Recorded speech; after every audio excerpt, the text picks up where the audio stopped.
कोपरगावमधील कोल्हे घराण्याचे वारसदार आणि माजी आमदार स्नेहलता कोल्हे यांचे चिरंजीव विवेक कोल्हे यांना भाजपकडून उमेदवारी देण्यात आलेली आहे। खरं तर अहिल्यानगरमधून साधारणतः पाहायला गेलं तर युवा चेहरा आपल्याला पाहायला मिळतात आणि विवेक कोल्हे आपल्यासोबत आहे, त्यांच्याशी आपण बातचीत करणार आहोत। काय सांगाल, एकंदरीत तुम्हाला संधी देण्यात आलेली आहे भाजपकडून, युवा नेतृत्वाकडे सध्या भाजपचं लक्ष आहे, काय सांगाल? निश्चितपणाने एक युवा शक्तीला न्याय देऊन युवकांचा हात भक्कम करण्याचं काम आदरणीय कार्यसम्राट मुख्यमंत्री देवेंद्रजी फडणवीस साहेबांनी केलेलं आहे। अर्थात याच्यामध्ये ज्यांच्या पुण्यामुळे मी राजकारणामध्ये आलो असे आमचे आजोबा स्वर्गीय माजी मंत्री शंकररावजी कोल्हे साहेब असतील, आमच्या मातोश्री माजी आमदार स्नेहलताताई कोल्हे असतील, आदरणीय बिपिनदादा कोल्हे साहेब असतील, आमचे वडील, यांच्या मार्गदर्शनामुळे मी राजकारणात आलो। या सगळ्यांचं खरं तर आशीर्वादामुळे मला ही संधी मिळालेली आहे। आणि आदरणीय देवाभाऊ असतील, रवींद्रजी चव्हाण साहेब असतील, खरं तर युवा शक्तीला प्राधान्य देऊन त्यांनी जी काही संधी दिली आहे त्याला कुठं तडा जाऊ देणार नाही, एवढंच या निमित्ताने मी आपल्याला सांगू इच्छितो। विवेक कोल्हे यांना संधी दिल्यानंतर त्यांचा मूळ अजेंडा काय आहे? कारण का साधारणतः पाहायला गेलं तर राज्यामध्ये बदलते प्रश्न आहेत, नवे येणारे प्रश्न आहेत, नवी पिढी आहे। खरं तर एजेंडा एवढाच आहे की मी ज्या भागातून येतो, ग्रामीण भाग आहे, शेती सहकारशी निगडीत आहे।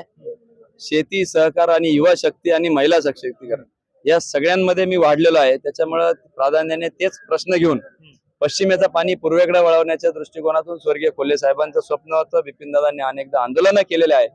त्याच्यामुळे हे प्रश्न घेऊन सभागृहात भांडायचे आहे। निळवंड्याचा पोटचाऱ्यांचा प्रश्न आहे, ते देखील मांडायचे आहे। युवकांचे विशेषतः जेन झी मिलेनियलचे जे काय प्रश्न आहे, एआय तंत्रज्ञानाचे घडतं बदलतं जग आहे, त्या अनुषंगाने जे काय करणं अपेक्षित आहे ते सगळं मी करणार आहोत। सभागृहामध्ये निवडणूक खरं तर आता बाकी आहे, उमेदवारी अर्ज तुम्ही भरलेला आहात, बिनविरोध करण्याकडे सगळ्यांचं लक्ष लागलेलं आहे। निवडून आल्यानंतर अनुभवांसमोर तुम्हाला आता सामोरं जाणं निश्चितपणाने आपण म्हटलं तशी बिनविरोध होण्याच्या दृष्टिकोनातून वाटचाल चालू आहे आणि बिनविरोध होईल अशीच अपेक्षा आहे। सभागृहामध्ये ज्येष्ठांचं मार्गदर्शन घेऊन पक्षाचे मार्गदर्शनाप्रमाणे जे काय प्रश्न असतील ते उपस्थित करून त्या ठिकाणी आम्ही मांडणार आहोत।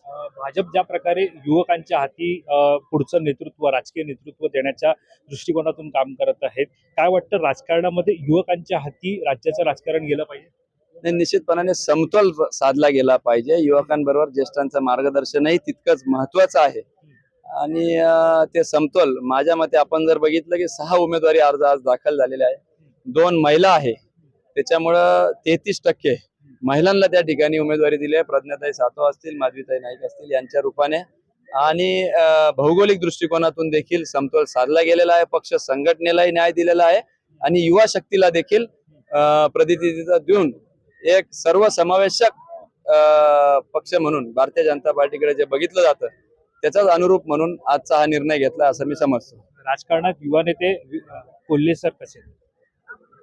नाही, नेता म्हणून नाही, कार्यकर्ता म्हणूनच मी कायम राहिलेलो आहे। वेळ प्रसंगी रस्त्यावरची लढाई लढलेलो आहोत आणि म्हणून सर्वसामान्यांचा हक्काचा आवाज म्हणून ते माझ्याकडे बघतात।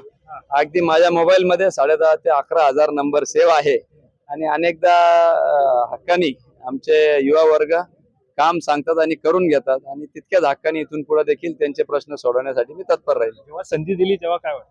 संधी दिली तेव्हा काय? निश्चितपणाने संधी दिली तर मन भरून आलं। आमच्या आजी ज्यांची इच्छा होती की कुठंतरी मला त्या ठिकाणी प्रतिनिधित्व मिळावं, त्यांनी रेणुका मातेकडे साकडं देखील घातलेलं होतं आणि त्यांनी स्वर्गीय कोल्हे साहेबांपासून माझ्या मातोश्रींचा समाजाप्रती असलेल्या वडिलांची तळमळ ही सगळी पाहिलेली होती आणि मी करत असलेलं काम त्याच्यामुळे त्यांना कुठेतरी अपेक्षा होती, तर ते सगळं एकत्रितच भावना अनेक कार्यकर्ते शुभेच्छाचा वर्षाव करताना दाटून आले, कारण की अनेक अडचणींना त्यांना सामोरं जावं लागलं होतं। अगदी दलित वस्ती सारखा निधी आमच्या लोकनियुक्त सरपंचांना देण्यात नव्हता आला, फक्त पक्षीय भाजपमध्ये असल्यामुळं अनेकांचे अर्ज कोपरगावचे असल्यामुळं त्या ठिकाणी साईडला फेकण्यात आले होते। परंतु या सगळ्या भावना दाटून आल्या कार्यकर्त्यांचे,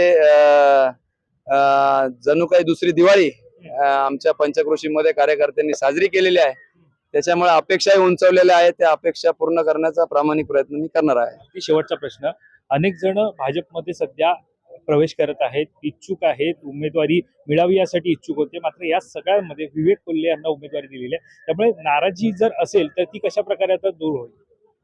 नाराजी हे बघा, त्यावेळेस जेव्हा आम्ही थांबलो त्यावेळेस देखील अनेक म्हटले की नाराज आहे, परंतु योग्य वेळी योग्य संधी पक्ष हे देत असतो.